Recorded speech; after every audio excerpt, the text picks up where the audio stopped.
नमस्कार, मैं हूं चंद्रभान सिंह भदौरिया और आप देख रहे हैं सीबी लाइव। देश भर में आदिवासी समाज भले ही आर्थिक आधार पर पिछड़ा हो, शैक्षणिक आधार पर पिछड़ा हो, लेकिन आज भी 5 बातें ऐसी हैं जो हम आदिवासी समुदाय से सीख सकते हैं। आदिवासी इलाकों में बीते 21 सालों में पत्रकारिता के दौरान जो मैंने महसूस किया, वो 5 बातें मैं आपके सामने रख रहा हूँ। सहमत हो तो कमेंट बॉक्स आपके लिए है। वो 5 बातें क्या है जो आदिवासी समुदाय से आप सीख सकते हैं, अपना सकते हैं और अपने जीवन को बेहतर बना सकते हैं। तो हम शुरुआत करते हैं। ये 5 बिंदु हैं। पहला बिंदु आता है लिंगानुपात।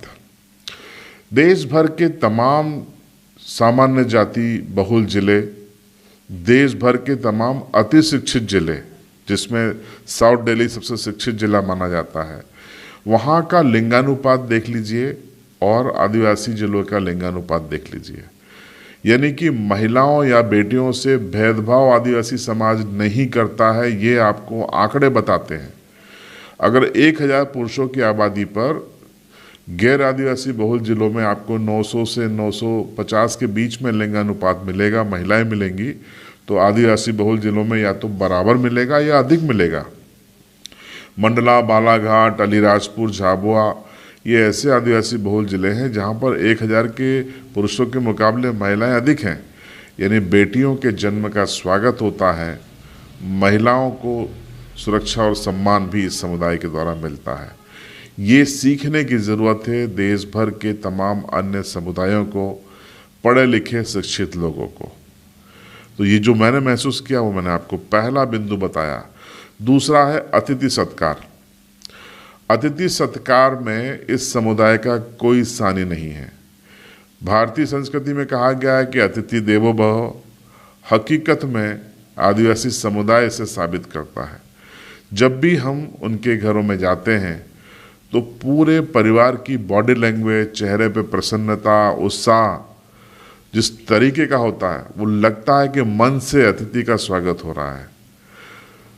तुरंत पानी मिलता है, खटिया बिछाई जाती है, उसमें साफ गोदड़ी या चादर डाली जाती है, जो भी भाषा में कहा जाता है, और सम्मान पूर्वक बिठाकर जलपान कराते हैं, खाना खिलाते हैं। ये जो अतिथि सत्कार का भाव होता है, एक शहरों में हम देखते हैं कि बेमन से आपका स्वागत हो रहा है, औपचारिकता हो रही है, और बॉडी लैंग्वेज ऐसी है कि आप खुद लग जाता है मेहमान को कि उसकी उपस्थिति शायद इन्हें पसंद नहीं आ रही है। लेकिन आदिवासी समुदाय में ठीक इससे उल्टा होता है। आपका मन प्रसन्न हो जाएगा, आत्मा से आप संतुष्ट हो जाएंगे। इस तरीके से अतिथि सत्कार आदिवासी समुदाय में होता है। ये बाकी अन्य लोगों को सीखने की जरूरत है।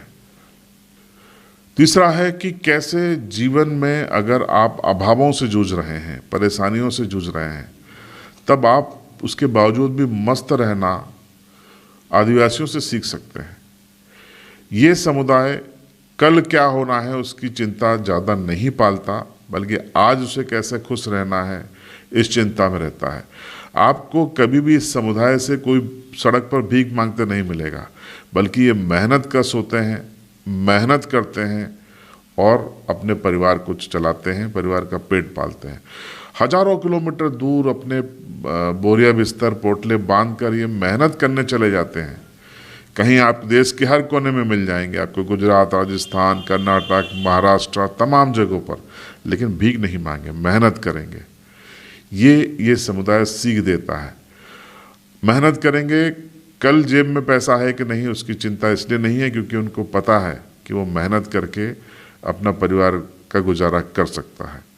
ये मुंह लटका कर, आपने कभी आदिवासी समुदाय के लोगों को हार्ट अटैक होते नहीं देखा होगा, ब्लड प्रेशर की समस्या नहीं देखी होंगी। अब ये क्यों नहीं है? क्योंकि वो अभावों में भी खुश रहता है। उसे पता है, उसको अपने सामर्थ्य पे भरोसा है, हाथों पे भरोसा है। तो अगर आपको अभावों में भी खुश रहना है, रोते रहने के बजाय आदिवासी समुदाय से सीखिए।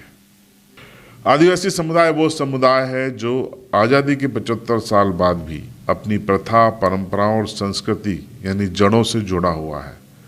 आज भी वो अपनी प्रथाओं और परंपराओं के साथ जीता है, चाहे वो देश दुनिया में कहीं भी रहे।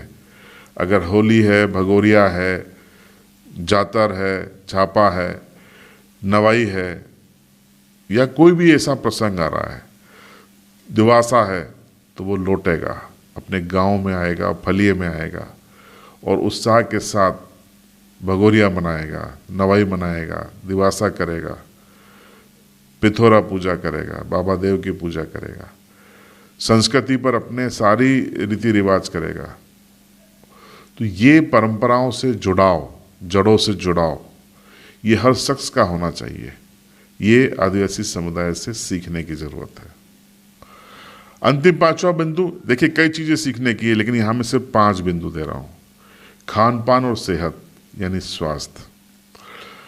आप अगर अपने आसपास नजर दौड़ाएंगे तो गैर आदिवासी समुदाय में आपको हर 10-20 लोगों में से 2 या 3 व्यक्ति ओवरवेट मिल जाएगा और उसमें से 4-5 व्यक्ति बीपी शुगर के आपको मरीज मिल जाएंगे। लेकिन आदिवासियों का खान पान आप देखिए कि अभी भी वो अपनी ग्रामीण इलाकों में, फलियों में, भाजियों पे जिंदा है। वो परंपरागत राबड़ी खाते हैं, वड़े ताए खाते हैं, परंपरागत मक्की की रोटी खाते हैं, बाजरे की रोटी खाते हैं, मोटा अनाज खाते हैं, मिट्टी के चूल्हे में खाना बनाते हैं, मिट्टी के बर्तनों में खाना बनाते हैं, कई किलोमीटर पैदल चलते हैं, मेहनत करते हैं, पसीना बहाते हैं, चाहे उनके बच्चे हों, बड़े हों, बूढ़े हों, सभी स्वस्थ रहते हैं। वजह बेहतर खान पान, प्रकृति से जुड़ा हुआ खान पान, प्रकृति से जुड़ाव, प्राकृतिक रूप से आ रहा पानी को पीना, प्राकृतिक माहौल में रहना, उसी आबो हवा में रहना, कोई एसी नहीं, खुली आसमान के नीचे रहना, पसीना बहाना, ये सब उनसे सीखने की ज़रूरत है। WHO ने कई शोध किए, विश्व स्वास्थ्य संगठन ने, लेकिन आदिवासी समुदाय इन बीमारियों से सुरक्षित रहा। क्यों सुरक्षित रहा? इसी पर शोध हुए। नतीजा वही आया कि उनका खान पान, रहन सहन और जीवन शैली प्रकृति के निकट है, इसीलिए वो स्वस्थ हैं। तो प्रकृति के निकट आप भी जा सकते हैं, अपनी सेहत की चिंता कर सकते हैं और सेहत को बना सकते हैं। तो ये वो 5 बातें थी जो आदिवासी समुदाय से आपको सीखनी चाहिए, हमें सीखनी चाहिए और अपने जीवन को बेहतर बनाना चाहिए। तो कमेंट बॉक्स आपके लिए है, आपकी राय ज़रूर कमेंट बॉक्स में बताइए और चैनल पर नए हों तो चैनल को सब्सक्राइब जरूर कीजिए और बेल आइकन दबाइए।